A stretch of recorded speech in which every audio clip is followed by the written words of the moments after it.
hemen bir intromuzu patlatalım.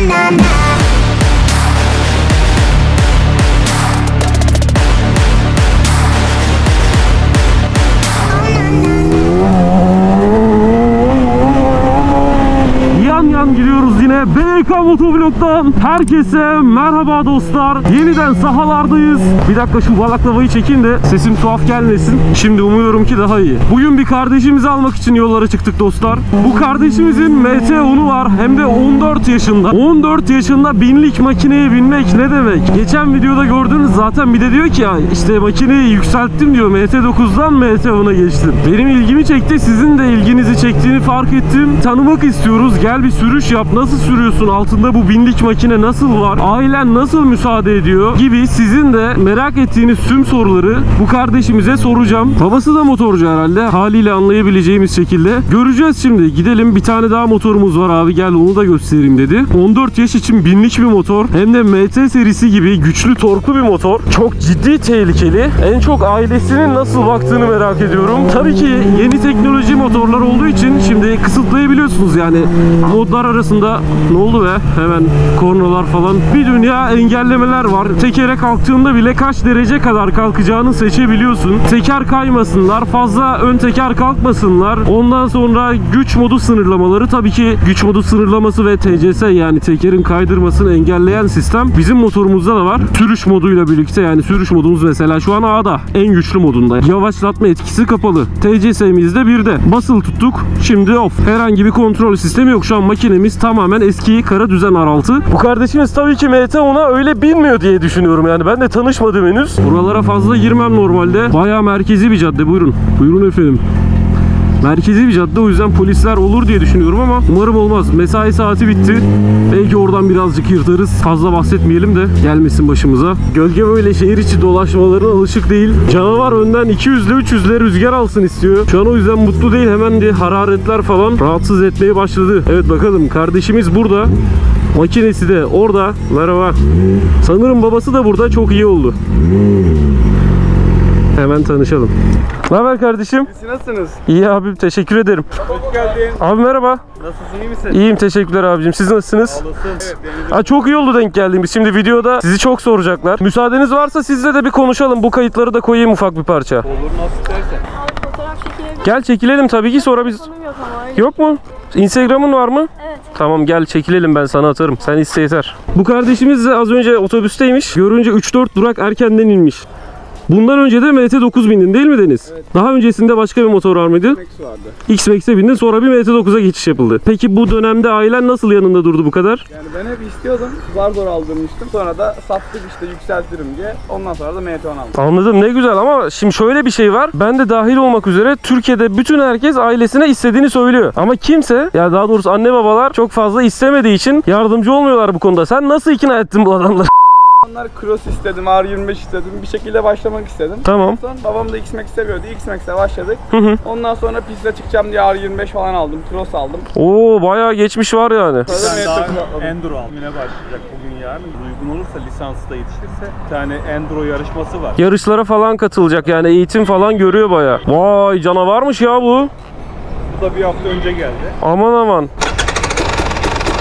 Siz de biniyor musunuz normalde? Ben çok kullanmıyorum. Hep denizim bunlar. Abi de bilmediğiniz halde denize arka çıkıyorsunuz öyle mi? Nefes alıyorum, o çok iyi. Vallahi tebrik ederim sizi ya. Bravo. Ben dedim ki babası sürüyordur bunları, işte denize de veriyordur falan diye. Hayır, bunlar gerçekten sadece deniz için yani. Bunu da aldık. 1000 cc'lik motor deneyelim dedik. Harika motorlar. Deniz bunlar işte, kapalı, trafiğe kapalı ortam. Ha aynen. Kendisi çıkmıyor değil mi yollara? Yasak, çıkamaz. Pistlerde, trafiğe kapalı ortamlarda kullandım. Trafiğe kapalı alanlara kadar da siz eşlik ediyorsunuz, o sonra takılıyor. Çok iyi. Artçı geliyor. Tebrik ederim sizi ya, bravo valla. Maksat gelişsin. Evet, yanında durmanız, hele bir de böyle destek sağlamanız gerçekten çok güzel bir şey. Mutlu oldum senin adına. Umarım yolun da açık olur. Biz o zaman Deniz'le şöyle yapacağız mecburen. Buraya geliyorken bilmiyordum bunu. Deniz çünkü çıkıyor sanıyordum. Yanında da sizi görmediğimizden ötürü instruktörü kendisi geliyor sanıyordum ama babası bırakıyormuş denize, o geliştiriyormuş kendini, zaman geçiriyormuş. Şimdi de mecburen o zaman biz gölgeyi burada bırakacağız dostlar. MT-10 ile birlikte yola çıkacağız. Deniz arkamda olacak. Kapalı bir alana gittikten sonra denize vereceğiz ve nasıl kullandığını göreceğiz. Hem de Akrapovic egzozumuz da var ya. Lastikler falan daha yeni bu motor. 400 kilometreci. Öyle mi? Motorumuz sıfır arkadaşlar bir de. Bir ay olmadı gelelim. Mükemmel. Kaza bela vermesin Allah. Bende 4 silindir full sistem açık arkadaşlar. Susturucu falan ya da katalizör. Jeneratör var işte. O yüzden Şanslı orijinal yani trafiğe uygunluk belki. Sıkıntı yaratmaz. Her şeyi Zaten katalizör ve susturucu varsa bağırtmaz diye düşünüyorum. Evet, aynen öyle dediğimiz gibi. Aynen. Bu seste sıkıntı olmaz ama stok egzozdan daha tok, böyle daha gür bir ses veriyor yine. Dostlar o zaman biz Deniz'le birlikte yola çıkalım. Orada gerekli bilgileri Deniz'den birazcık motor hakkında nasıl sürdüğünü de görelim. Videomuza devam edelim. Abicim sana teşekkür ediyoruz. Görüşmek üzere. Ben çok teşekkür ederim geldiğiniz için. Bu canavar da arkadaşlar yeni gelmiş. Bu alanda kendini geliştirebilmesi için yeni almışlar. MT-10'un yanına. Şu an başka bir motor yok değil mi Deniz? Bu ve bu. cross hali var. 4 zamanlısı var. O atlamak için, bu daha çok böyle bozuk yollarda gitmek için değil. Manyak motorlar, bir tecrübem yok bunlarla doğrusu. Bunda da birkaç ekstralar falan var sanıyorum ki. Egzoz koruma var. Şase altını koruyor. Risk koruması var işte. Alt taraftan bütün korumalar, çünkü bu motor böyle yaylanıyor, arazide falan hasar alabilecek yerleri korumuşlar ama bunu da daha dolduracaklarmış. Şimdi çalıştırdık arkadaşlar. Deniz ufak gereken bilgileri söyleyecek bize. Böyle bir R1'deki ile herhalde bayağı benzer. Aynı mı ekran? Evet, ekran aynı olması lazım. Yani çok benzer. Bir dünya şey var arkadaşlar. TCS'nin tam ne olduğunu bilmiyorum. TCS gibi bir şey, o da quick shifter var. Aşağı quick shifter var. Lift kontrol tek tekere gelmesini engelliyor. Onu kapatıyorum, rahat ederim. Ben gazı köklüyorum. Aman aman ya, yani gazı köklesen bile bu motor arkaya yatmayacak. Evet ama şu an kapattım onları. Buldum mu hemen gelmesin diye yavaş oluyor yani. Hiç kalkmıyor yani. Anladım. Onu o yüzden kapattım, daha rahat edersiniz. Evet, şöyle yüksek kocaman bir deposu var. Optimus Prime ya, ben buna Optimus Prime diyorum arkadaşlar. Bakın şimdi duruşa, yani harbiden motorların Optimus Prime'ı. Tamam, modu B'ye alalım. R1'i de böyle kullanmıştım. B'de kalsın bakalım. Motorun gücünü fazla tatmak istemiyorum. Makine bildiğiniz fırlıyor. Çok hazır ya, harbiden atılmaya, atlamaya çok hazır. Şöyle bir sola dön. Oğlum nerede lan bunun sinyali? Bir dünya tuş var. Yemin ediyorum Optimus Prime ya. Arkadaşlar istediğim ne biliyor musunuz? Şimdi çok fazla böyle bir agresiflik yapmayıp bir sonraki videoda belki MT-10'u yalnız başıma sürüp bir deneyimlemek. Evet, bir Scirocco'muz var. Tuhaf görünüyor ama ya. Fazla kaza yapmamış mı ya da çok mu fazla yapmış? Evet, çok fazla yapmış. Aynaya bakın. Sen normalde hiç çıkmıyor musun yalnız başına? Bunda hiç çıkmıyor. Ya yapıyorsundur sen kaçamak ya. Bırak bu ayakları. Baban yanında bir şey demedim. Bunu alalı ne kadar oldu? 1-2 hafta falan. 0 kilometrede mi aldınız? Evet. Sen açılışını yaptın yani. Evet. Süper. 09 kaç kilometredeydi? 0 aldık, onu satarken 2500 falan. Wow, quick shifter mükemmel işliyor. Her telden kardeşimiz, her telden insan izliyor bizi. Abi nasıl debriyajsız vites atıyorsun diye quick shifter deniyor arkadaşlar buna. Debriyaja dokunmadan vites atıp vites düşürebilmek quick shifter. Gölgede sadece yukarı, yani vites atabildiğimiz quick shifter var. Bunda quick shifter aşağıda var değil mi? Evet, aşağı yukarı var. Quick shifter'la da vites düşürebiliyoruz bunda. Gaz tamamen kapalı olacak dedi. Deneyelim bakalım. Azıcık gaz verdik. 2'ye attık. Kapattık. Vay be.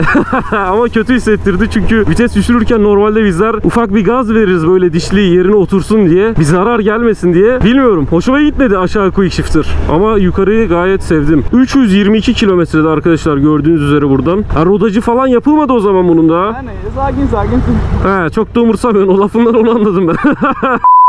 Gölgeden sonra birazcık böyle yüksekte hissettim kendimi. Shifter mükemmel işliyor. Gazı tamamen kapattık. 2 1. Hiç gaz vermeden, bir şey yapmadan bayağı artık bu oyuncak araba seviyesine gelmiş oluyor. Bayağı basit yani dostlar. Mesela her vites düşürüşümde Üçüncü vitestesin bu oğlum, sakin ol. Her vites düşürüşünde ben şu gazı verince yani bir rahatlarım. Nasıl desem, böyle bir sistem de var artık. Şuna hiçbir ihtiyacınız yok artık bu motorda. İstiyorsanız kullanabilirsiniz de. Otomatik gibi neredeyse. Bakın mesela gazı kapattım. Vites 2'ye düştü. Devam ediyorum. Yine dokunmadan hop 3'e attım. 4'e attım. 5'e attım. Fazla hızlandık. Biraz hızımı düşürmek istiyorum. Gazı kapalı bir şekilde vitesimi geri 3'e düşürdüm. Optimus Prime falan dediğimize bakmayın. Bayağı güvenli bir motosiklet bu şu an. Kardeşim bunların piyasası ne kadar? 600 civarında, 586. Fiyatlar 600 bin lira civarında falan diyor. Nereden geçsek? Şuradan mı geçelim? Aman bak, sıfır motor BYK. Lastiklerine bir şey yapma. Evet, burada bomboş bir alanımız var. Orada öğrenen bir çiftimiz var. O yüzden biz buraya geçelim. Tam burada biri O çizmiş. O'nun merkezine koyalım. Bakalım şöyle bir Optimus Prime'a. Çirkin hamam böceği.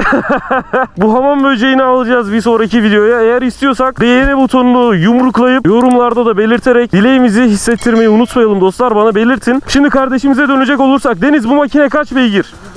160 beygirlik bir makineye sen 14 yaşında nasıl biniyorsun? Keşke bütün dostlarımız, kardeşlerimiz yani erişebilse. Umarım hepiniz dileklerinize kalbinizce erişirsiniz kankalar. Bazıları şimdi diyecek, geçen videoda da mesela olmuştu. Adam diyor ki ben mesela 20 yaşındayım. Çocuk 14 yaşında. Benim hayalini kurduğum makineyi. Dostlar, hayat şartları. Umarım sizler de binersiniz. Şimdi Deniz bize göster birazcık bakalım. Nasıl sürüş yapacaksın? Hangi modda? Onu merak ediyorum. Normalde sürüş yaptığında A modunda mı sürüyorsun? 3'e alıyorum. Tek teker kontrolünü 2. seviyeye alıyor arkadaşlar. Fazla kaldırmasın. İşte bu da ortalama bence. Belki 45 derece falan tekabül ediyordur, değil mi? Lift kontrol hakkında pek bilgim yok ama dediğine göre yani zaten mantıken de makinenin tekerde o açıda tutabilmesi için gücünü kesmesi gerekiyor. Yani power A modunda olabilir ama şu an A modunda değil aslında. Makine çünkü tekere kalkmak istediğinde, fazla güç verildiğini hissettiğinde o gücü kesmek için kendini baskılıyor. Lift kontrol bunu yapıyor yani işte. MT9 SP'de de lift kontrol var. Onda yapıyormuş böyle. Ama bunda daha henüz yeni olduğu için birazcık kaldırdı ama buraya da bir şey diyeyim mi yani, bu makine fazla. Bir dokundu hemen ışınlanıyor karşı tarafa. Hey!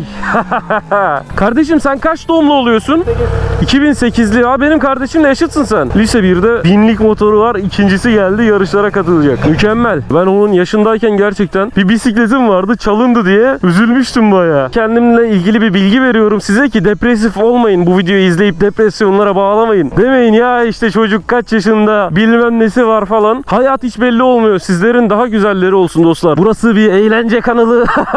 Kendinize gelin. Bu videoluk bu kadar olsun dostlar. Motorun detaylarıyla alakalı birkaç bir görsel koyacağız şimdi videonun sonuna. Hamam böceğini bir yakından inceleyelim. Daha da yakından incelemek için ise bir sonraki videoyu istiyorsak bu motorla, bu canavarla, dediğim gibi yorumlarda ve beğenerek, abone olarak destek olmayı, belirtmeyi unutmayın. Kendinize iyi bakın. Bir sonraki canavar manyak videoda görüşmek üzere. Bugünlük bu kadar. Kardeşim teşekkür ederiz.